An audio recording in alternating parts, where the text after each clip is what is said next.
Ayan guys, good morning. Panibagong vlog na naman guys. Ang sekreto para may tinatawag na compartment. Maraming compartment to guys ng trimaran yung gagawin ko. So almost that mga 3 compartment. Since ito ay kubertada, yan lalagyan ko dito guys. Yung mga pinagdugtungan ng plywood, so kailangan matibay ito. Yan.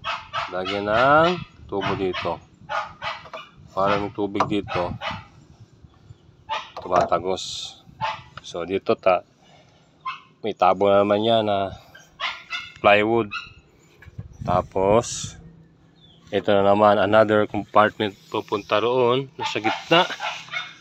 At meron din sa dulong compartment.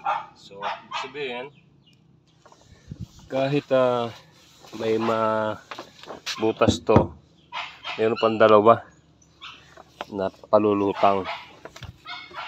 So, yan ang sekreto ng barko, na hindi basta-basta lulubog.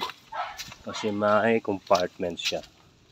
May tinatawag na ballast, tsaka watertight. Yun lang. Ito nakabit na namin.